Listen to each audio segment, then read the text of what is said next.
Halo Domi dari Sinopolis. Halo Domi dari Sinopolis. Gimana nih perasaan kalian? Badut Gendong bentar lagi akan tayang di seluruh Deg-degan. Deg-degan, Excited sih. Deg-degan. seneng. Hasil dari kerja keras kita semua bisa dilihat oleh banyak orang dan ya berharap lah semoga diterima. Amin. Amin. Gak bisa tidur. Ya. Jadi tidurnya gini nih. Heeh.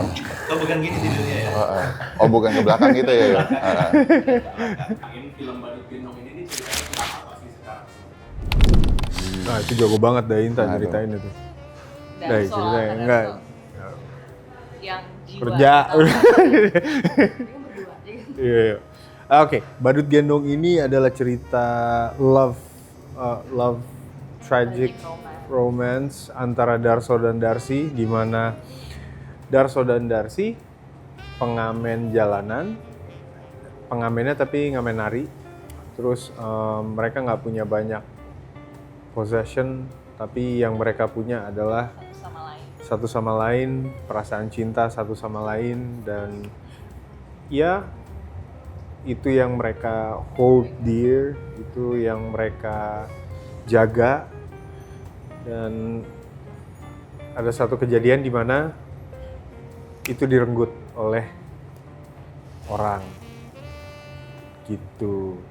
Nah, Dalam kesedihan itu, dalam kesedihan itu, mereka akan ketemu dengan ya, sesuatu ya, Siapa? yang kemudian akan datang dan mengganggu desa di mana Darso tinggal. ya, Sehingga akhirnya terjadi sebuah kekacauan dan chaos. gunjang ganjing. Dan akan kemudian mengundang bangkitnya sebuah kuasa gelap yang dibangkitkan oleh Ki Kamboja yang diperankan oleh Barry Prima, The Legend. Legend. Untungnya masih ada orang yang punya hati nurani yang akan mewakili kacamata masyarakat dalam melihat apakah yang dilakukan, teror-teror yang dilakukan oleh Badut Gendong itu benar atau salah. Pan dan seperti apa perannya di sini? Mungkin awalnya dari Mas Badut. Kenapa saya ya? Halo, gue Iska Kivanu di sini berperan sebagai Billy di film Badut Gendong. Sebenarnya kalau mau ditanya dia apa dan ngapain di film ini tuh sebenarnya dia adalah perwakilan dari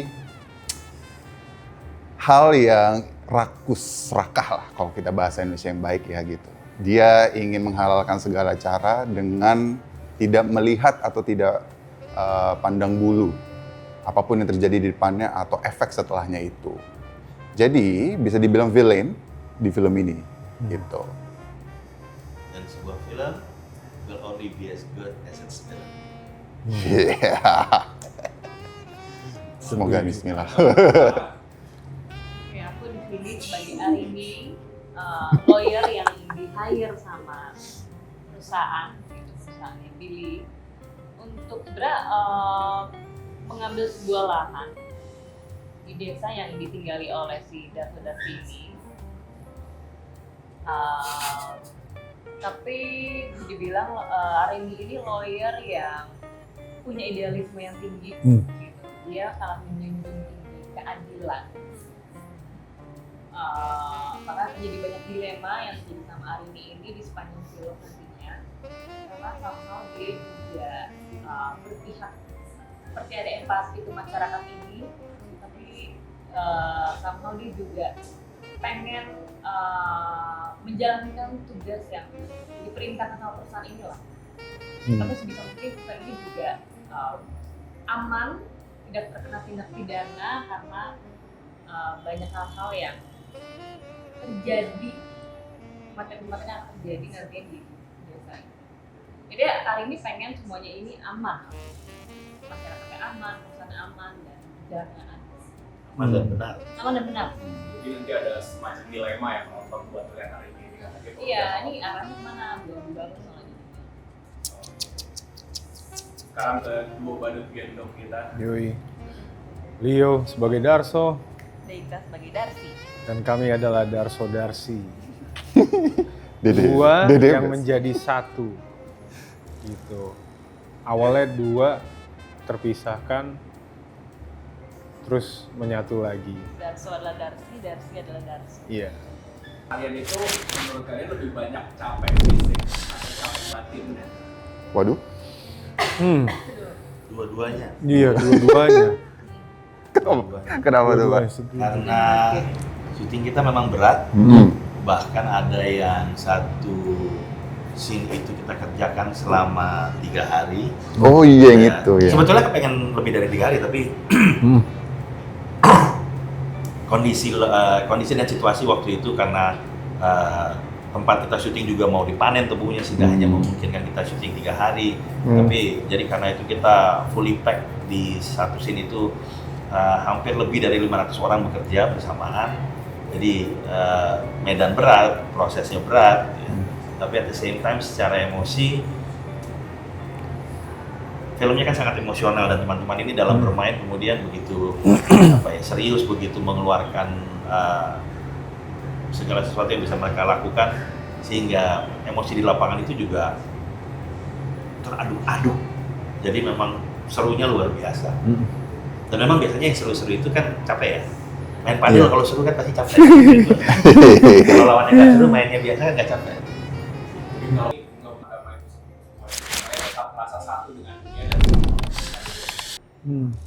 dan Caranya adalah dengan memulainya dengan sebuah skenario yang ditulis dengan baik.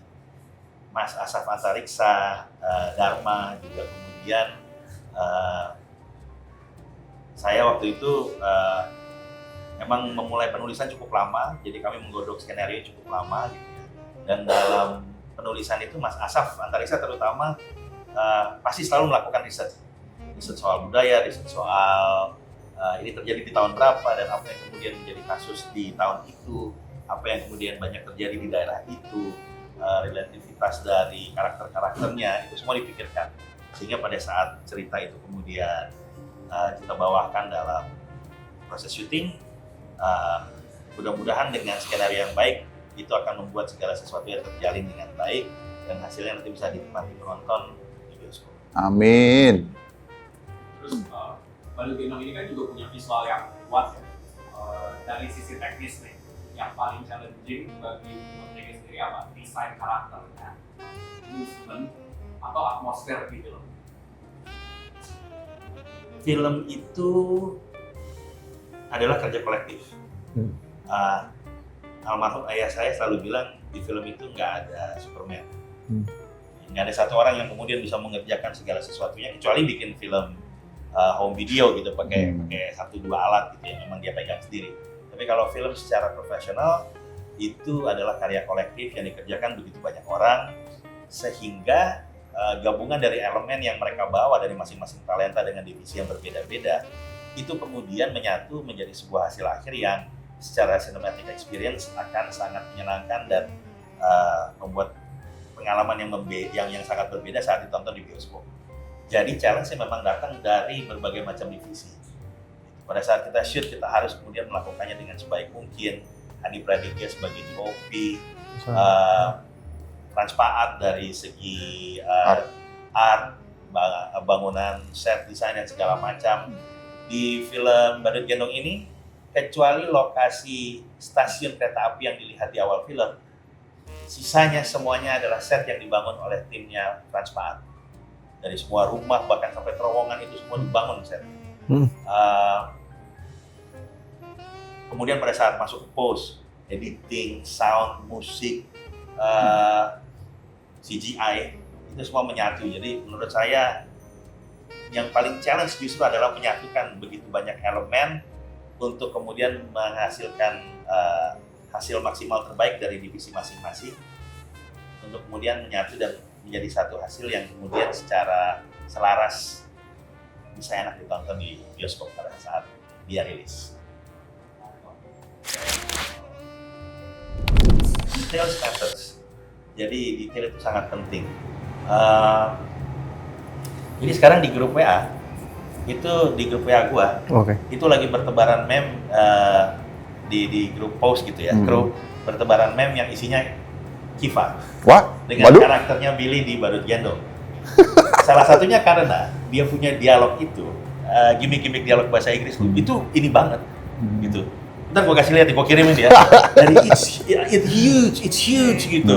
Terus bahkan Ricky juga ada, ini adalah perintah perusahaan gitu. Jadi apa yang mereka bawakan begitu detailnya itu dapat dan ketangkep, itu jadi sesuatu yang bahkan sama anak-anak tim pos aja, waduh, ini kemudian ini nih masuk banget gitu.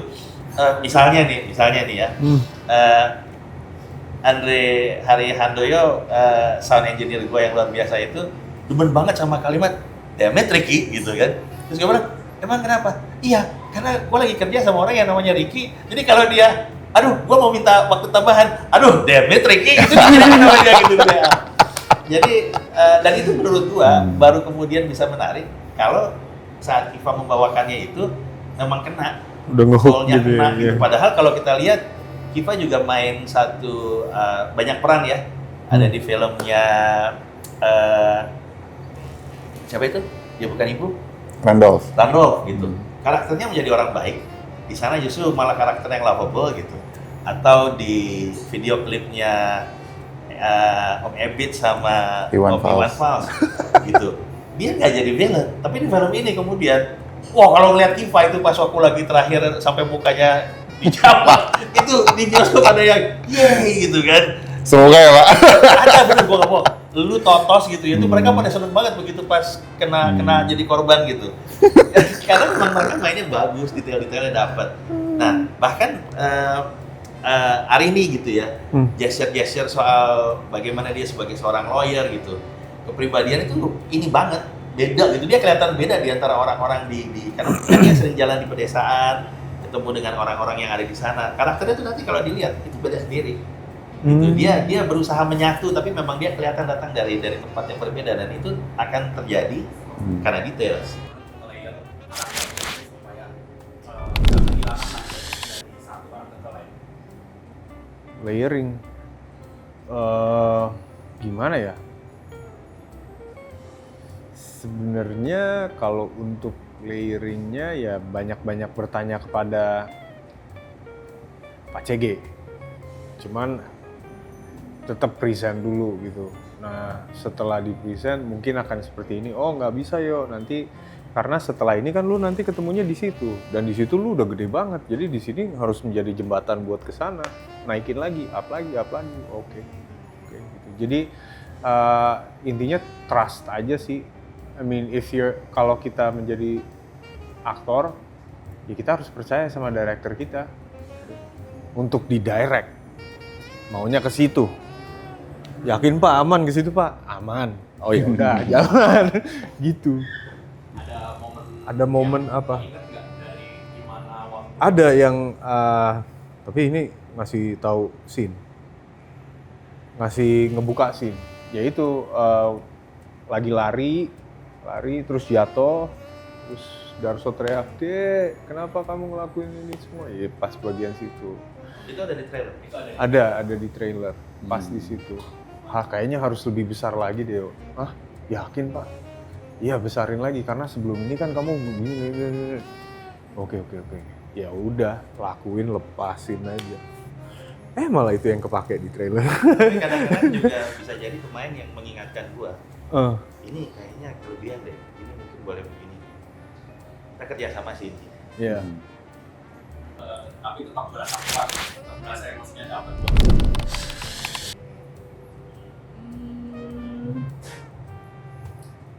Harus memahami dunianya si Arwi dulu sih sebenarnya. Kayak dia tuh lahir dari apa? Maksudnya dari siapa gitu. Karena dia itu kan dibesarin sama orang tua, maksudnya kayak papahnya, terutama papahnya yang memang menanamkan nilai-nilai untuk berempati masyarakat, untuk berlaku adil, untuk berbuat benar. Itu yang ditanamin sama papahnya dari kecil. Itu membuat dia akhirnya tumbuh menjadi pribadi yang memang grounded dan sensitif gitu ke hal-hal yang menurut dia nggak benar gitu. Dan akhirnya pas masuk di dunia yang ibaratnya badut gendong yang chaos ini gitu, itu mungkin akhirnya udah menjadi bekal karakter dia gitu. Bekal karakter dia untuk menjadi pribadi yang tetap seperti itu gitu. walaupun di tengah-tengah chaosan itu memahami dunianya si Army dulu juga sih, dan memang ya balik lagi bertanya sama diskusi sama Pak CG gitu, kayak ini mau menjadi lawyer yang empati itu sekuat apa sih, karena kan gimana pun juga dilema jadi lawyer ya di hari ini dia banyak banget gitu, karena gimana pun juga dia hadir di desa ini untuk menjadi perwakilan perusahaan, tapi panggilan dia untuk menjadi lawyer itu untuk menegakkan keadilan di dunia yang banyak ketidakadilan ini. Dia kayak mau menjadi idealis banget. Nggak harus overacting. Oke, sebenarnya kalau misalnya dari biasanya kalau gue selalu melakukan pendalaman itu selalu cek the background first. Dan ini yang selalu bolak-balik diomongin sama Pak Charles gitu ya. Dan ini sangat membantu banget karena tadinya punya, bener kata Pak Charles tadi, dia selalu biarin dulu pemainnya kasih penawaran gitu kan, even dalam reading ya gitu. Dia mau diggingnya seperti apa. Nanti kalau udah mulai lumayan belok banget, Pak Charles akan kayak enggak kesini gitu. Dan di akhirnya kita nemu itu gitu kan. Tadinya pandangan gue sama Billy ini, dia anak inilah, anak mami, bla bla bla bla bla, ternyata nggak ke situ gitu. Dan memang benar selama pas lagi kita reading sampai di hari pertama syuting pun, gue juga menemukan, oh si Billy ini sebenarnya, maaf ya katanya, bahasa kasarnya tuh sebenarnya nobody sebenarnya gitu. Tapi dia di dalam posisi yang dibutuhkan sama si petinggi-petinggi di atasnya gitu. Jadi dia tuh ibaratnya orang lapangan lah. Nah dia tuh butuh pengakuan, dia tuh butuh lebih kaya, lebih ini, makanya serakah gitu. Jadinya pas lagi ketika memainkan itu, tujuan gue cuma satu, udah, uang. Di mata gue depan itu adalah itu gitu. Jadi makanya pas lagi menjalankan sebagai Billy itu memang gak peduli siapapun dia, mau rakyat kayak gimana, hari ini kayak apa gitu. Lo semua depan gue hanya halangan. Gue hanya ingin mencapai suatu tujuan, gak benar apa? Saya takut salah. Jadi kebetulan juga pas sering ngomong sama Arini, karena kita banyak scene bareng gitu, kita digging gitu, Arini sebenarnya lawyernya kayak apa? Gue menghadapi Arini seperti apa gitu kan. Dan akhirnya kita ngomong ke Pak Charles gitu. Pak Charles pun juga banyak banget andil pas lagi di lapangan ketika, Kif mendingan pakai gaya ini, sat gitu. Gue juga tipenya kalau emang nggak cocok, gue akan ngomong Pak Charles gitu kan. Tapi pas lagi dibilang, Kif nanti gini ya gayanya gitu kan. Karena nih masuk nih. Dan emang benar, oh iya keren juga gitu. Jadi kayak, oh iya Pak, asik gitu. Jadi memang kolaborasi ini yang sangat gue butuhkan dari seorang aktor juga gitu ketika lagi menjalani syuting. Sama Leo juga gitu, Leo juga sering banget bantu gue. Walaupun dia nggak masuk kamera, dia sering bantu. Jadi juga menebalkan, jadi gue ngerasa film syuting ini tuh sangat-sangat menyenangkan ya. Karena kita semuanya benar-benar satu kru tuh, cast and crew tuh benar-benar mendukung. Walaupun medannya seperti apa beratnya, gue nggak berasa titik berat kan kecapeknya, tapi lebih ke fun-nya sebenarnya. Gitu supaya ketika ada kehilangan gitu itu terlihat banget desperate-nya rasanya gimana. Ya, yang pasti awalnya itu melalui banyak diskusi dengan Pak Charles dan juga acting coach kami yaitu Mbak Putri Ayuda. Yang kemudian yang utamanya bagaimana menurut aku itu membentuk chemistry antara aku dan juga Karyo. Bagaimana aku berusaha untuk mencoba mendalami rasa cinta antara kita berdua, tidak hanya melalui proses reading saja, tapi yang menarik juga aku yaitu melalui proses latihan tari, yang dimana kita berusaha untuk membangun chemistry melalui gerak. Nah sehingga di saat kepedihan itu terjadi, di saat waktu syuting pun aku juga sangat amat banyak terbantu oleh Pak Charles karena beliau memberikan aku cukup banyak motivasi yang menuntut aku untuk bisa menemukan kedalaman rasa itu sendiri, sehingga aku berusaha untuk mencoba menginterpretasikan kepedihan yang aku rasakan di saat aku harus berpisah dengan Darsu. Contohnya dong. Contohnya. Nonton dong, contohnya. Oh iya benar. Terlalu banyak ya. Ada adegan yang paling menantang saat mungkin secara fisik atau secara emosional gitu. Dari Mas. Spoiler nggak sih nanti? Menurut aku dua-duanya setara ya antara fisik dan juga rasa, karena menurut aku dua-duanya itu memiliki porsi bebannya tersendiri. Yang pertama apa? Apa? Jadi Yang paling- actionnya juga di perasaan Oh, antara oke. kepedihan kehilangan. Menurut aku Iya. dulunya berat. Ya. Kepedihan yang teramat dalam, Witis. Sekarang ke Kalio, silakan. Nggak mau move on. Gitu. gitu. Oh, ditanya ini. Ada satu adegan yang menurut gue itu lebih ke mental sih pada hari itu ya, hari H. Waktu itu lokasinya di Glenmore. Pemainnya cuman diriku sendiri. Terus nggak ada pemain yang lain. Ya intinya pada hari itu mendapatkan pressure yang lumayan besar, tapi berhasil di flip dalam arti kata ya use the pressure to use it in the scene gitu. Jadi itu lumayan ngikis dan menguras spiritual, mental, dan ujung-ujungnya fisik juga gitu. Itu di rumahnya Darso scene-nya. Sekarang ke Kak Farah.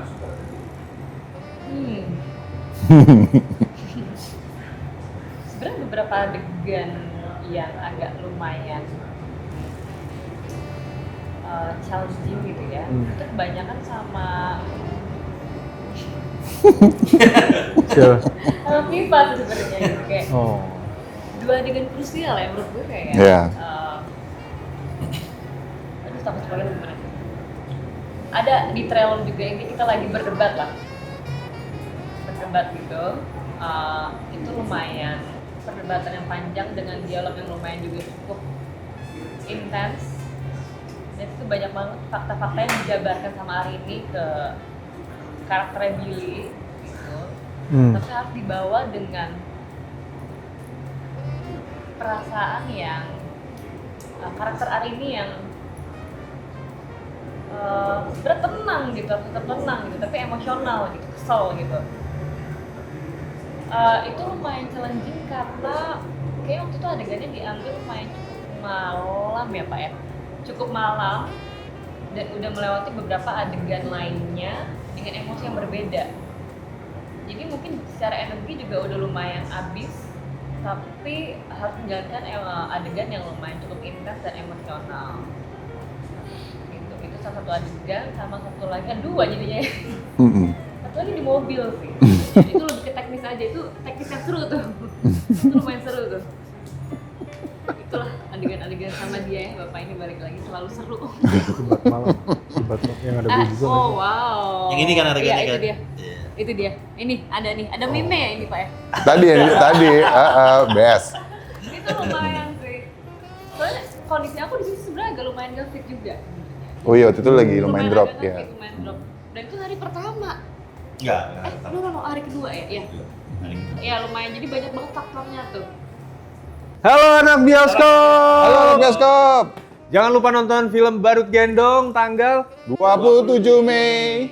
Idul Adha 2026 di Bioskop Cinepolis. Cinepolis. Cinepolis. Bye guys.